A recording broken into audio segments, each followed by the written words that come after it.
former Navy SEAL Command Master Chief Ryan Mitchell woke at 05:30 hours on a rainy Tuesday morning in his small coastal North Carolina apartment. The sound of waves against the shore mixing with the persistent drumming of rain on the roof.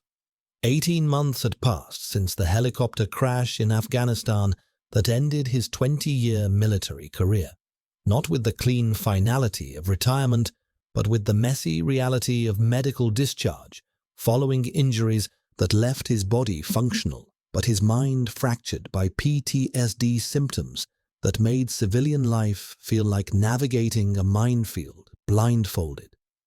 At 40 years old, Ryan had spent more of his life in the teams than out of them, and the transition to civilian existence remained a daily battle against hypervigilance, anxiety attacks, crowd aversion, and the intrusive memories that ambushed him without warning.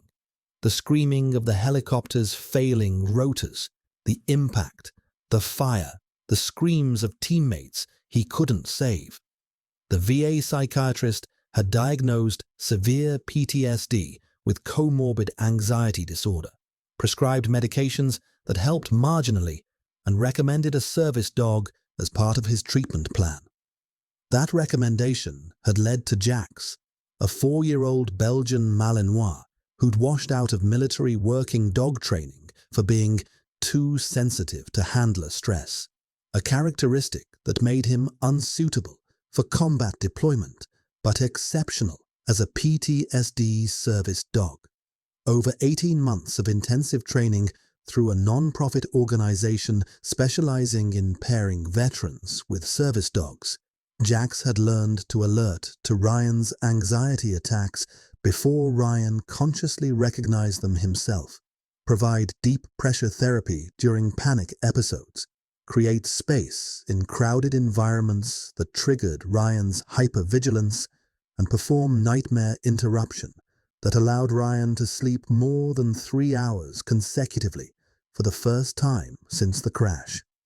Research showed that approximately 20 veterans died by suicide every day, and organizations like Canines for Warriors, America's Vet Dogs, and Canine Partners for Patriots existed specifically because service dogs had been proven to significantly reduce PTSD symptoms, decrease suicide ideation, improve medication adherence, and enable veterans to reclaim independence they'd lost to invisible wounds.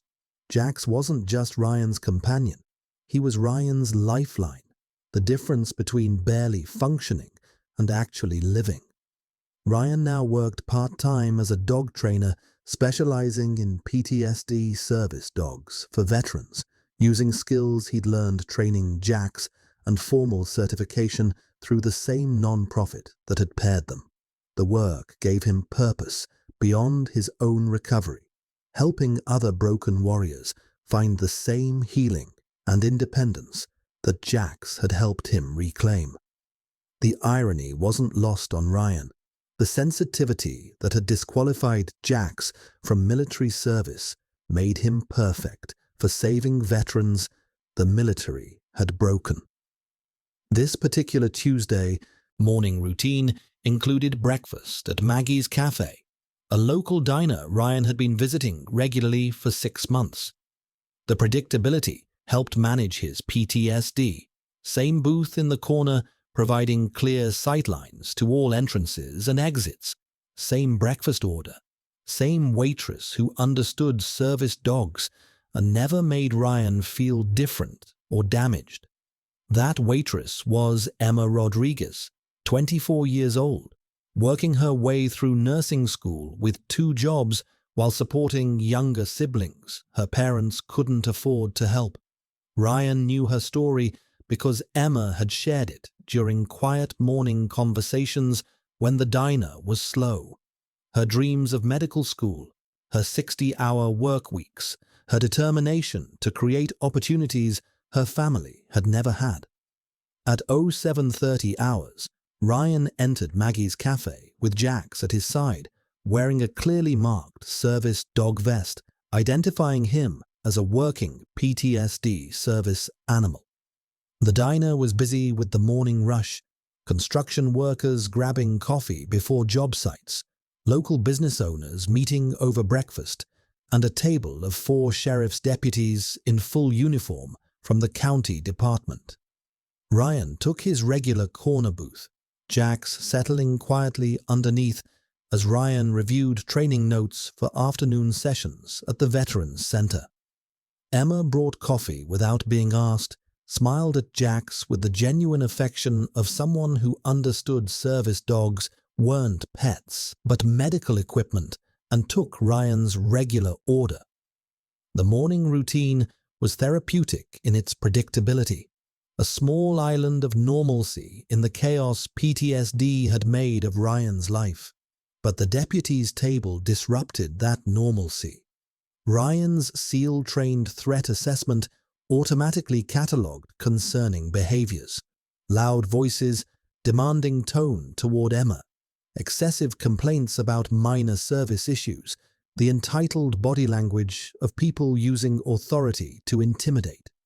The 4 deputies' name tags identified them as Collins, Torres, Murphy, and Harrison were exhibiting group dynamics Ryan recognized from years of reading power structures, using their authority to dominate, treating service staff as beneath them, escalating demands to assert control and superiority. When Emma brought coffee refills, Deputy Brad Collins inspected his cup with theatrical disgust. "This is cold. Are you incompetent? We're law enforcement officers. We deserve fresh, hot coffee, not this garbage you're serving us. Do you understand who we are? We protect this town." Emma apologized profusely, despite the coffee being fresh from the pot Ryan had watched her pour 90 seconds earlier, offered to get a new cup immediately. Deputy Mike Torres added complaints with condescending cruelty. "And she forgot my cream again. What kind of service is this? We risk our lives protecting this community, and this is the respect we get from people like you." Emma rushed to correct issues that hadn't actually existed, clearly stressed by the hostile confrontation, her hands shaking slightly as she retrieved cream and fresh coffee. Ryan watched from his booth, his own PTSD symptoms increasing from the aggressive voices and confrontational energy filling the small diner. But Jax remained calm beside him, the dog's trained composure providing the grounding that helped Ryan maintain his own equilibrium even as his heart rate elevated and his vision began the familiar tunnel narrowing that preceded anxiety attacks. When Emma returned with fresh coffee and cream, Deputy Collins deliberately pulled his cup away as she began pouring, causing hot coffee to splash across the table. "Now look what you did. You're spilling everywhere. This is completely unacceptable. Can't you do anything right?"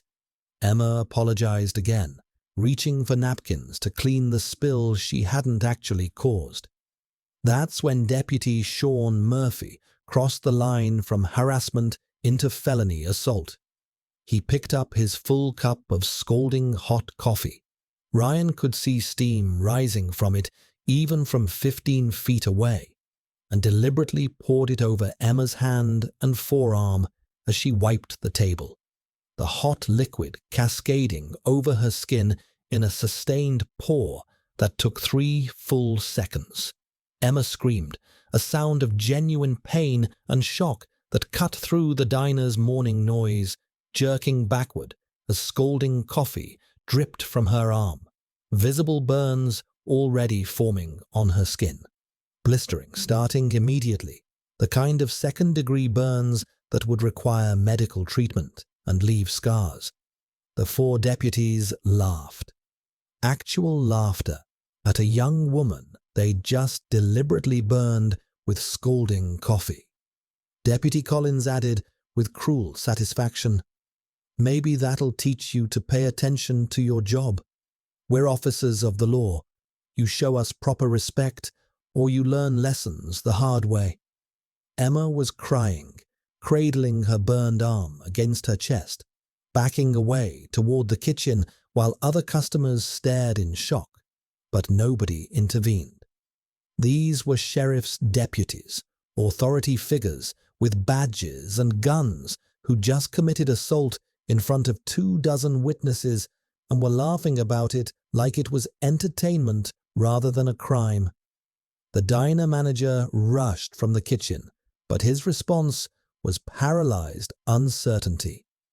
How do you confront law enforcement officers who just assaulted your employee? Other customers pulled out phones, recording but not acting, the bystander effect amplified by the deputies' uniforms and weapons, creating an atmosphere of intimidation that froze people into witnesses rather than interveners. That's when Ryan's SEAL training overrode his careful civilian detachment and his deliberate avoidance of confrontation that triggered PTSD symptoms. Every instinct screamed at him to stay seated, to avoid conflict, to let someone else handle it, because confrontation meant anxiety attacks and hypervigilance spikes and potential flashbacks. But deeper than those survival instincts was the training that had defined 20 years. Protect those who can't protect themselves. Stand against abuse of power. Be the person who acts when everyone else freezes. Ryan stood, Jax immediately rising with him and pressing against his leg, the dog sensing Ryan's elevated stress and moving into position to provide grounding and support.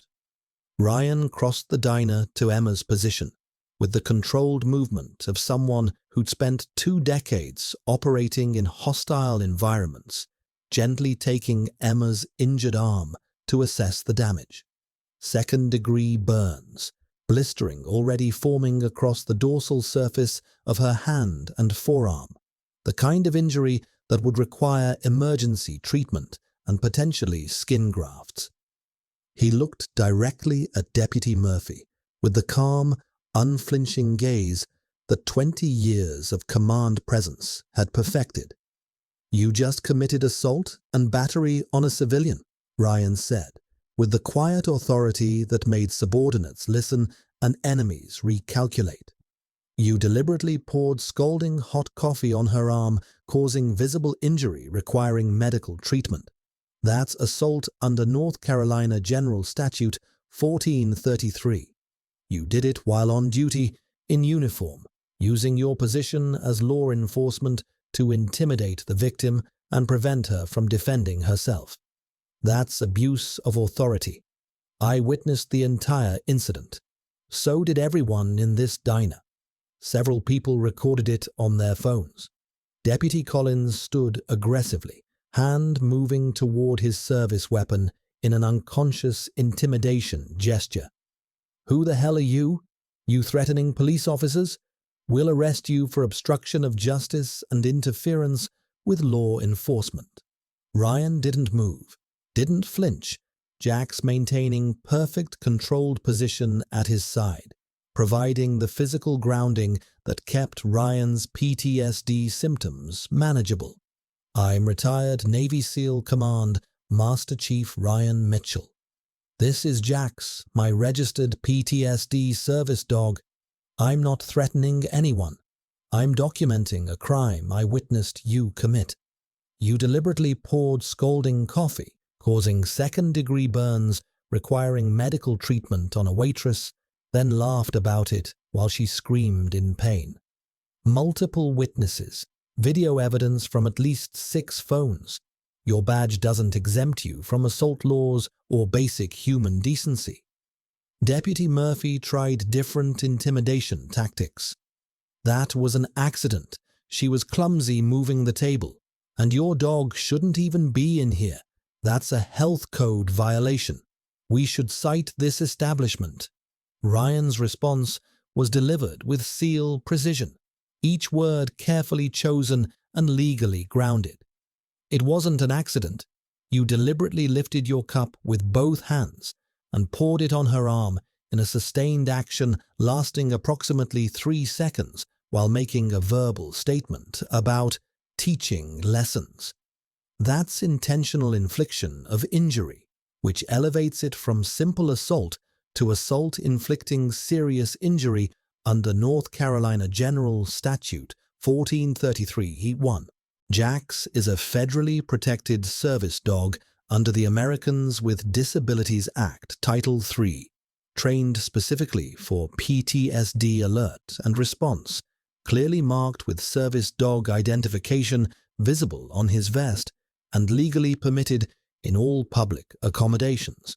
Your threat to claim health code violations to intimidate a disabled veteran with a service dog is itself a violation of ADA provisions protecting service animal access. Everything you're saying is being recorded. The diner manager, recovering from his initial shock, called 911. Ryan maintained position with Emma, retrieving the first aid kit he always carried, a habit from SEAL training he'd never broken, and beginning treatment for her burns. Cool water, sterile gauze, careful assessment for shock symptoms. Jax positioned himself between Ryan and the deputies, not aggressively, but with the trained awareness of a service dog protecting his handler from threats. The 4 deputies realized the situation was comprehensively documented, witnessed by dozens of people, including a highly credible military veteran who just cited specific legal statutes from memory, and that their attempt at intimidation had failed. They attempted to leave before additional law enforcement arrived to investigate their crime.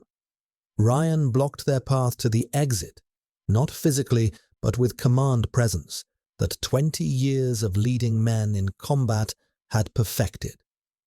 You're not leaving. You committed felony assault on a civilian while on duty in uniform.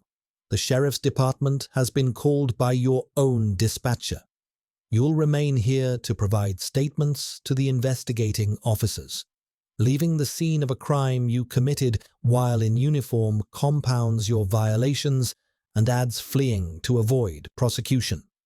The sheriff arrived with internal affairs investigators within 12 minutes, the rapid response time suggesting the 911 dispatcher had recognized the explosive nature of the call. On-duty deputies, accused of assaulting a civilian, witnessed by a decorated military veteran. Ryan provided his statement with military precision, despite the PTSD symptoms making his hands shake and his breathing require conscious control. Comprehensive timeline with specific timestamps, exact legal violations with statute citations, complete witness list with contact information, locations of video evidence on customer phones and diner security cameras.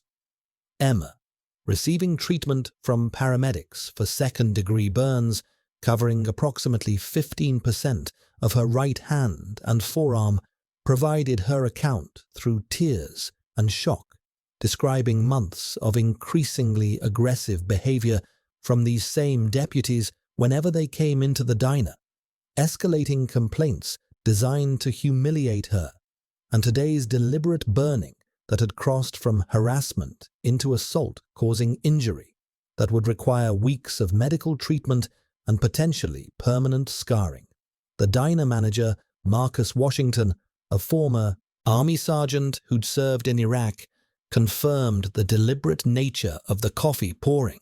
He'd witnessed Deputy Murphy lift the cup with both hands, tilt it deliberately, and pour in a sustained action while Emma was bent over, cleaning the table, making it impossible to be accidental. 8 other customers provided written statements and video footage showing Deputies Murphy and Collins laughing after burning Emma, with Deputies Torres and Harrison joining the laughter rather than intervening to stop their fellow officers from committing assault.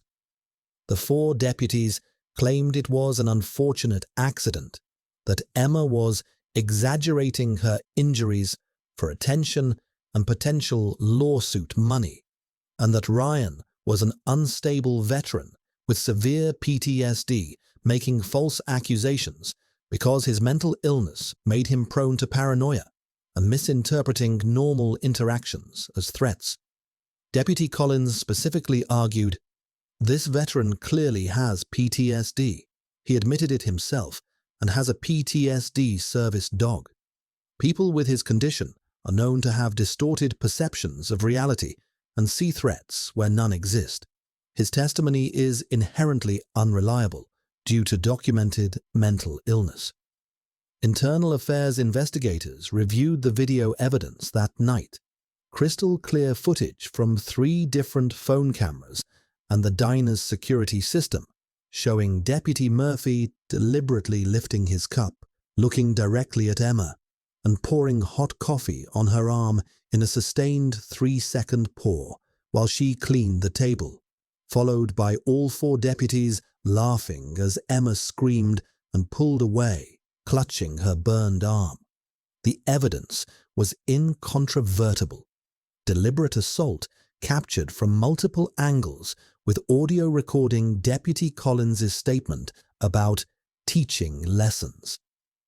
All 4 deputies were immediately placed on administrative leave pending investigation, their badges and service weapons surrendered, restrictions placed on contact with the victim or witnesses. The Sheriff's Department issued a brief statement. "We take all allegations of misconduct extremely seriously and are conducting a thorough investigation into this incident." But within 72 hours, the outcome shattered any illusion of accountability. The Sheriff's Department announced, "After thorough investigation by our Internal Affairs Division, Deputies Brad Collins, Mike Torres, Sean Murphy, and Jake Harrison have been cleared of wrongdoing. The incident was determined to be an unfortunate accident with no malicious intent or criminal behavior. The deputies have expressed regret for the accident and will undergo additional customer service training before returning to full-duty status next week." The decision sparked immediate outrage. Emma had second-degree burns requiring ongoing medical treatment, specialized wound care, potential skin grafts, physical therapy to maintain range of motion, scarring that would be permanent, costing thousands of dollars in hospital bills she couldn't afford on a waitress and nursing student's income. Video evidence clearly showed deliberate assault, not an accident. Multiple witnesses confirmed it wasn't accidental. Yet the Sheriff's Department had protected its own, using internal investigation to shield deputies from criminal prosecution that any civilian would face for identical actions. Local media began investigating after receiving leaked video from witnesses. The footage went viral within 24 hours. Uniformed sheriff's deputies deliberately burning a young waitress with scalding coffee, laughing about it, then being cleared by their own department, despite overwhelming evidence. Public pressure mounted, but the sheriff stood firm. "Our investigation was thorough and reached the correct conclusion. This matter is closed." Ryan made a decision that required confronting every PTSD trigger and hypervigilance symptom he'd spent 18 months learning to manage. His therapist warned that pursuing this would likely cause severe symptom spikes, potential regression in his treatment progress, and risk to the fragile stability he'd built. Jax's presence helped, but even the best service dog couldn't completely shield his handler from the psychological cost of sustained confrontation and conflict. But Ryan couldn't accept the outcome, not when it meant law enforcement officers could deliberately assault civilians and face zero consequences because the system protected its own. He organized a comprehensive response using SEAL operational planning skills adapted for civilian advocacy, coordinated with civil rights attorneys who took Emma's case pro bono after seeing the video evidence, contacted investigative journalists at state and national media outlets with the complete documentation, connected with veteran advocacy organizations who recognize this as abuse of authority witnessed by a disabled veteran being weaponized against him, filed formal complaints with the North Carolina Attorney General's Office and the Department of Justice Civil Rights Division about the Sheriff's Department's internal investigation constituting obstruction of justice and denial of civil rights. The situation escalated dramatically when the 4 cleared deputies, emboldened by facing 0 consequences for deliberate assault, returned to Maggie's Cafe in full uniform 3 days after being cleared, a calculated intimidation tactic demonstrating they could burn Emma and not only avoid punishment, but return to the scene of their crime to further intimidate their victim while armed and in uniform. Ryan had anticipated this possibility and increased his presence at the diner specifically to protect Emma, arriving early each morning and staying through the breakfast rush. When the 4 deputies entered at 7:45 hours on Friday morning, Jax immediately alerted to Ryan's spiking anxiety. The dog recognized elevated heart rate, changing breathing patterns, and muscle tension that preceded panic attacks, moving into position to provide deep pressure therapy by leaning his full weight against Ryan's leg. Deputy Collins addressed Ryan directly across the diner, loud enough for everyone to hear. "Still hanging around here with your PTSD dog? Thought maybe you'd learn to mind your own business by now. We were cleared by a thorough investigation. That means we did nothing wrong. It was an accident, and anyone who says otherwise is lying or too mentally ill to understand reality. Maybe you should focus on managing your own mental illness instead of harassing law enforcement officers just trying to do their jobs." Ryan stood slowly, Jax immediately rising with him and pressing close, the service dog's trained response to his handler's stress, providing the physical grounding that kept Ryan functional despite the PTSD symptoms threatening to overwhelm him. His response was delivered despite visible trembling in his hands that Jax's pressure helped minimize. Being cleared by your own department's internal investigation doesn't mean you did nothing wrong. It means your department values protecting officers over accountability to the citizens you're supposed to serve. You deliberately assaulted Emma Rodriguez with scalding coffee, causing second-degree burns, requiring medical treatment and potentially permanent scarring. That's documented fact, supported by video evidence from multiple angles and 8 independent witnesses. The North Carolina Attorney General's Office and Department of Justice Civil Rights Division are both reviewing your department's investigation for potential obstruction of justice and civil rights violations. Your attempt to intimidate Emma by returning here in uniform while armed is witness intimidation under North Carolina General Statute 14-226, which carries up to 12 months imprisonment. You're compounding your original violations with additional crimes. The confrontation drew immediate media attention. Investigative journalists had been monitoring the case and were staked out near the diner, anticipating exactly this kind of intimidation attempt. Local television news crews filmed the 4 cleared deputies attempting to intimidate their assault victim, while a disabled veteran with a PTSD service dog, visibly struggling with anxiety symptoms, defended her using specific legal citations and calm authority despite obvious distress. The optics were devastating for the sheriff's department. Uniformed officers with badges and guns harassing a young waitress they deliberately burned, laughing at a military veteran whose service dog was providing active medical support for PTSD symptoms Their intimidation tactics were triggering, behaving with impunity because internal investigation had shielded them from consequences any civilian would face. Public pressure reached critical mass when the video footage and witness statements went national, picked up by major news networks and civil rights organizations. The North Carolina Attorney General's office announced independent investigation into both the original assault and the Sheriff's Department's handling of the internal investigation. Federal prosecutors from the Department of Justice Civil Rights Division opened inquiry into potential civil rights violations and obstruction of justice. Video evidence reviewed by prosecutors outside the Sheriff's Department.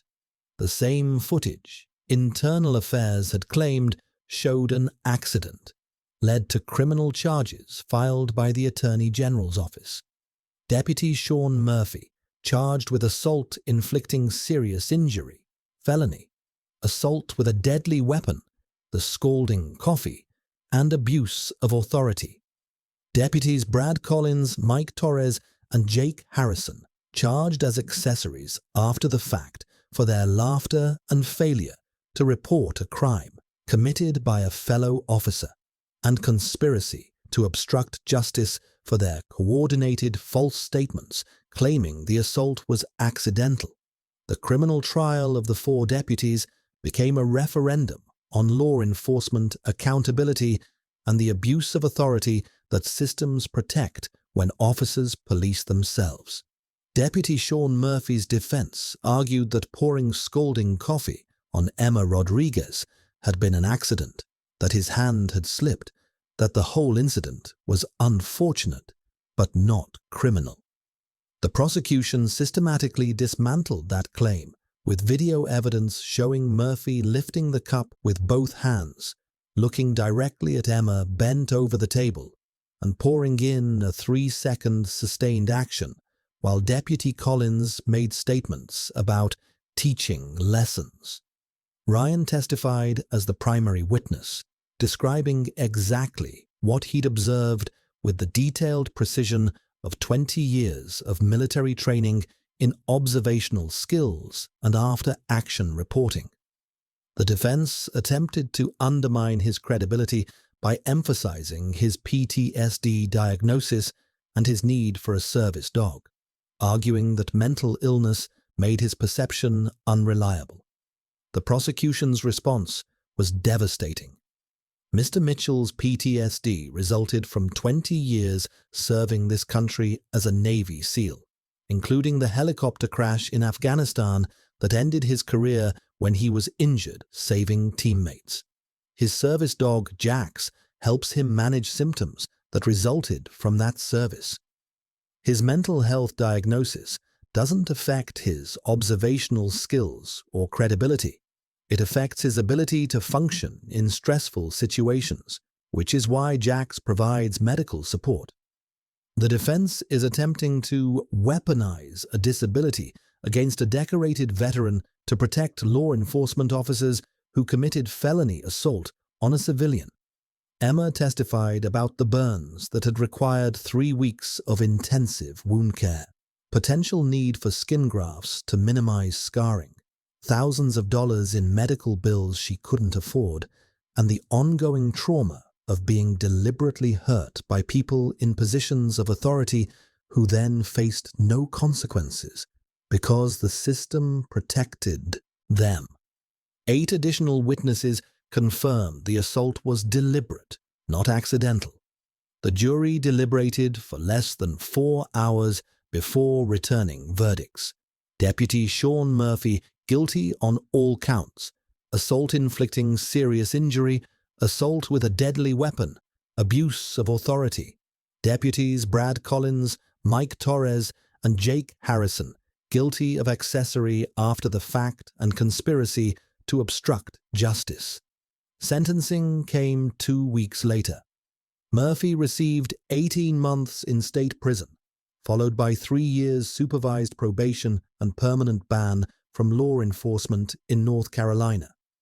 The other 3 received 12 months suspended sentences, 3 years supervised probation, and permanent law enforcement bans. Emma's civil lawsuit against the county and sheriff's department settled for $400,000, covering medical costs, lost wages from work missed during treatment, pain and suffering, and compensation for being assaulted by law enforcement officers who then used their department's internal investigation to avoid accountability. The settlement included acknowledgement that the internal investigation had been inadequate and agreement to implement reforms. The broader impact extended beyond the individual case. The North Carolina Attorney General's office, responding to public outcry and evidence that sheriff's departments routinely protected deputies from accountability for misconduct, implemented mandatory independent investigation protocols for any assault allegations against on-duty law enforcement officers. Under the new protocols, Internal Affairs could conduct preliminary investigation, but any case involving potential criminal charges required review by prosecutors from outside the officer's jurisdiction, and any case involving serious injury required automatic referral to the Attorney General's office. The case became training material for police academies throughout North Carolina on abuse of authority, the importance of accountability over protecting fellow officers, and recognizing that badges and uniforms don't exempt anyone from basic human decency or criminal law. Ryan was invited to speak at several academy graduations about the responsibility that comes with authority and the courage required to hold those in power accountable when they abuse it. Emma completed her nursing school degree with support from a scholarship fund established by outraged community members who'd watched the video footage and wanted to ensure the young woman who'd been assaulted didn't also lose her educational dreams to medical debt. She graduated with honors, was accepted to medical school, and became an advocate for service worker protections and workplace violence prevention. She testified before the North Carolina State Legislature about the epidemic of customer assaults on service workers and the unique vulnerability when perpetrators are authority figures civilians fear confronting. Ryan continued his PTSD service dog training work, now including specific programs addressing authority figure abuse and helping trauma survivors manage triggers around law enforcement, a program component that grew from his own experience and Emma's advocacy. Organizations like K9s for Warriors, America's Vet Dogs, and K9 Partners for Patriots reported increased requests for service dogs from veterans whose PTSD included specific triggers related to authority figures and uniformed personnel. 1 year after the incident, Ryan and Emma spoke together at a National Service Worker Rights Conference, with Jax lying calmly at Ryan's feet, providing the grounding presence that made public speaking manageable despite the crowds and attention-triggering PTSD symptoms. Asked by a labor organizer why he'd intervened when it triggered severe PTSD symptoms and put him at risk of arrest by the very officers committing the assault, Ryan's answer became foundational text for workplace violence prevention programs. Research shows that customer assaults on service workers are increasing nationwide, but when the perpetrators are law enforcement officers, victims face impossible barriers. Who do you call for help when the people committing the crime are the ones with badges and guns? Emma was deliberately burned with scalding hot coffee by sheriff's deputies who laughed while she screamed in pain. Then their department cleared them to protect its own despite video evidence showing obvious assault. I intervened because my PTSD comes from serving a country where we're supposed to believe authority comes with accountability, that badges and uniforms symbolize protection rather than immunity from consequences. Jax helped me manage symptoms well enough to stand up for Emma when everyone else was too intimidated by the deputies' uniforms and weapons to challenge obvious assault. Research shows service dogs like Jax reduce PTSD symptoms significantly. Studies document veterans with service dogs have lower symptom severity, decreased suicide ideation, and improved functioning. But even the best service dog can't completely shield his handler from the cost of sustained confrontation. The weeks after I testified were extremely difficult. My symptoms spiked severely, but Jax helped me get through it. Sometimes the most important use of military training isn't combat operations. It's recognizing when authority becomes tyranny, when badges become shields for criminals instead of symbols of protection, and when someone needs a witness willing to remember that service means serving justice, not protecting those who abuse the power we trusted them with. 4 deputies poured hot coffee on a server and laughed about it. That's not law enforcement. That's sadistic abuse of power that required someone to remember that even disabled veterans with PTSD and service dogs have a duty to defend those who can't defend themselves against uniformed predators who believe their badges make them untouchable.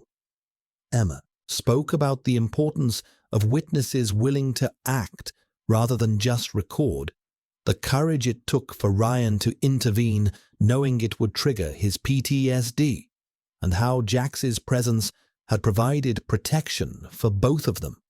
The service dog creating a calming presence that made Emma feel safer during the terrifying confrontation and helping Ryan manage symptoms that could have overwhelmed him.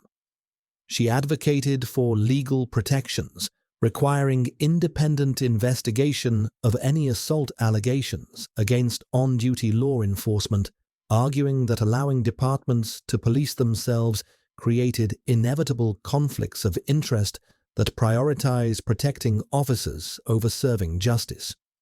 2 years after the incident, Ryan received recognition from the Department of Veterans Affairs for his service dog training program that had helped hundreds of veterans with PTSD achieve independence and functionality they'd lost to invisible wounds. His program specifically addressed the reality that some veterans' PTSD included triggers related to authority figures, uniforms, and law enforcement, requiring service dogs trained to recognize those specific stressors and provide appropriate medical responses. Jax, now 6 years old, had become something of a celebrity in service dog circles. The Malinois, who'd washed out of military working dog training for being too sensitive, but whose sensitivity made him exceptional at detecting and responding to his handler's PTSD symptoms. Organizations training service dogs began re-evaluating their washout criteria, recognizing that characteristics disqualifying dogs from certain work might make them ideal for different critical missions. The 4 deputies never worked in law enforcement again. Deputy Murphy, after serving his prison sentence, struggled to find employment and eventually left North Carolina. The other 3 similarly left the area, their names permanently associated with the viral video, showing them laughing at a young woman they'd just burned with scalding coffee. The sheriff who'd cleared them faced federal civil rights investigation that ended his career, though he avoided criminal charges by cooperating with investigators and implementing the reforms mandated by the settlement. The department's culture reportedly changed significantly, with new leadership emphasizing accountability and ethical conduct over protecting officers from consequences of misconduct. For Ryan, the incident and its aftermath represented a turning point in his PTSD recovery, not because confrontation became easier, but because he learned that his service and training still had value even outside combat, that protecting vulnerable people remained his mission, even when the threats were uniformed authority figures rather than foreign enemies, and that Jax's partnership made it possible to fulfill that mission, despite the disabilities combat had inflicted. During an interview for a documentary about service dogs and veteran mental health, Ryan was asked whether he'd intervene again, knowing the cost to his PTSD symptoms and recovery progress.